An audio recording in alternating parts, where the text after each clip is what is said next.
Bidan baru saja memotong tali pusar dan langsung berteriak mundur. Bayi perempuan yang baru lahir ternyata memiliki setengah bunga teratai merah di punggungnya. Tidak bisa dihapus, tidak bisa dicuci bersih, dan terasa panas saat disentuh. Ayah Lianya ketakutan dan menggigil, mengambil kapak untuk memotong. Dia dipeluk erat oleh ibu Lianya. Dia adalah putriku, meskipun ada tanda, dia tetap anakku. Dalam pertengkaran, seorang biksu tua buta masuk dari luar. Dia menyentuh punggung bayi perempuan itu dan berkata dengan serius, "Tanda ini hidup, telah terkena takdir dewa, dan menyimpannya bisa menyelamatkan nyawa. Jangan biarkan dia menyentuh jahitan sebelum usia 18 tahun. Setelah berkata demikian, dia melemparkan sejumlah uang dan berbalik pergi. Ayah dan ibu mengingat kata-kata biksu tua itu dengan jelas. Sejak kecil hingga besar, mereka tidak pernah membiarkan bayi perempuan itu menyentuh sedikit pun jahitan. Bayi perempuan itu bernama Lianya, tumbuh hingga usia 15 tahun, dan penampilannya sangat baik. Hanya saja setengah bunga teratai di punggungnya semakin jelas. Warnanya sangat mencolok dan menakutkan.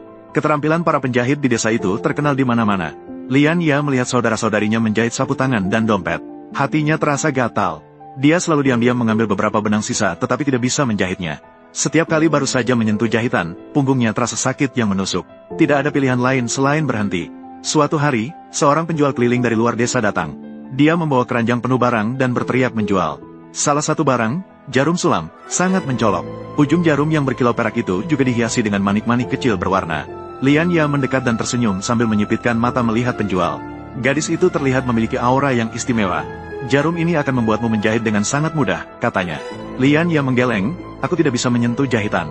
Karena itu akan membuat punggungku sakit. Penjual itu menyodorkan satu jarum ke tangannya. Coba saja, pasti tidak sakit. Lianya menerima jarum itu dengan ragu. Jari-jarinya baru saja menyentuh badan jarum. Ternyata punggungnya benar-benar tidak sakit. Sebaliknya, terasa hangat. Dia memberanikan diri dan diam-diam menyimpan jarum itu. Setibanya di rumah, dia mencari selembar kain putih. Saat ayah dan ibunya pergi ke ladang, dia mencoba menjahit bunga teratai. Jahitannya masih canggung. Namun, setengah bunga teratai itu berhasil dijahit. Ternyata, itu persis sama dengan tanda di punggungnya. Bahkan warnanya pun tidak ada yang berbeda sedikitpun. Setelah menyelesaikan jahitan terakhir, kain putih itu tiba-tiba bersinar. Tanda di punggungnya tiba-tiba terasa panas. Setengah bunga teratai yang tersisa. Ternyata, itu merayap mengikuti jahitan ke atas kain. Hingga membentuk sebuah teratai merah yang utuh.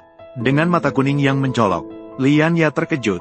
Dia menyimpan kain di bawah papan tempat tidur. Tanpa disadari, siapapun yang melihat ini, hanya perlu meninggalkan satu kalimat tentang keselamatan dan kesehatan. Keberuntungan akan datang bertubi-tubi.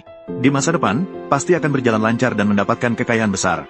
Beberapa hari kemudian, desa mengalami kejadian aneh. 3 penjahit berturut-turut menjahit hingga tengah malam. Jahitan tiba-tiba putus. Jari mereka tertusuk hingga berdarah. Pola yang buruk semua berubah menjadi benjolan hitam. Mereka tidak bisa menjahit sesuatu yang layak lagi. Orang tua di desa mengatakan itu karena terkena roh jahat. Harus mencari seorang gadis bersih untuk berdoa di kuil Dewa Gunung. Ayah dan ibu Lianya merasa tubuh Lianya bersih. Mereka mendesaknya untuk pergi berdoa.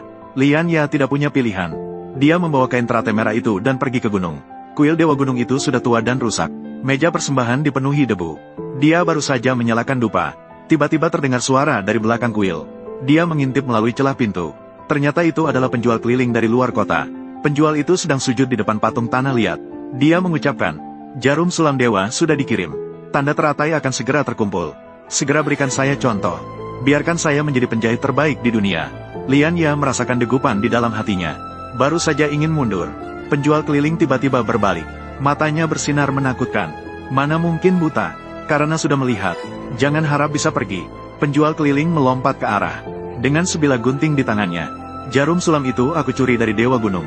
Tanda teratai di punggungmu adalah lukisan Dewa Gunung yang dibuat dari teratai merah. Jika bisa mengumpulkan satu bunga teratai utuh, aku bisa meminjam contoh dari tanda teratai.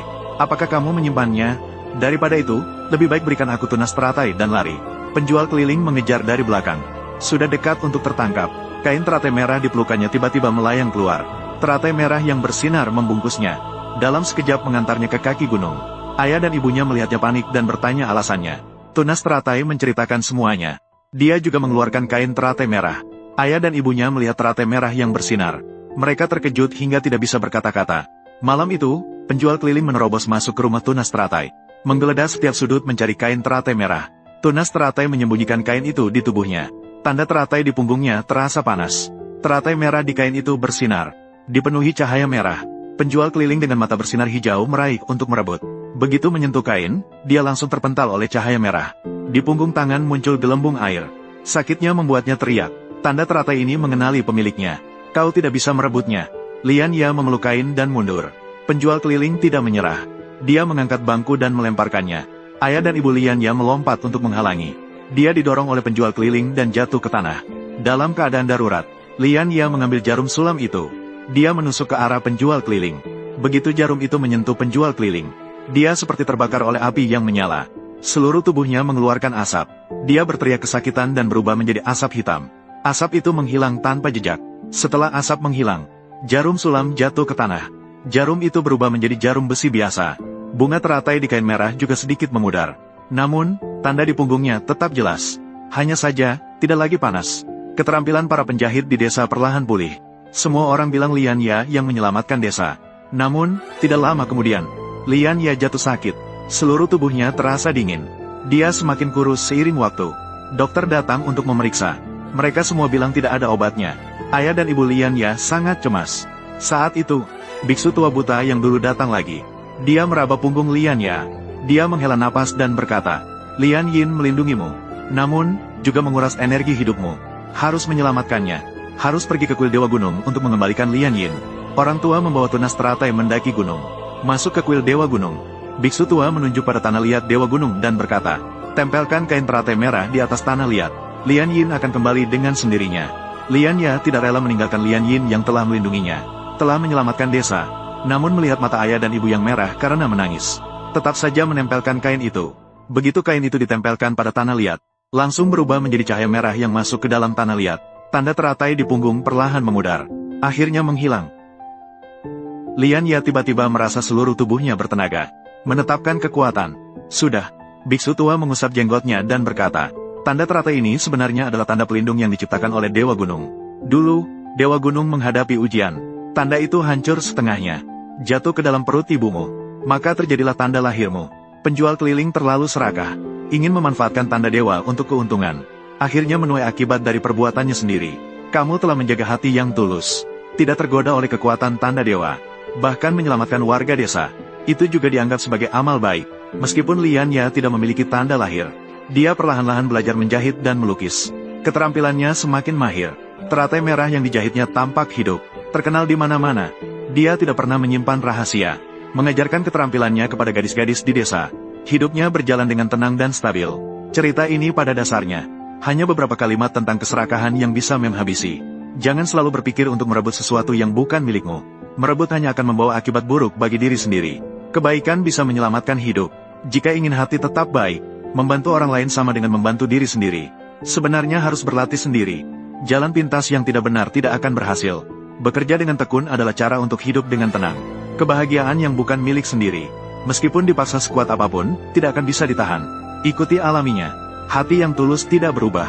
Hari-hari akan berjalan dengan lancar secara alami.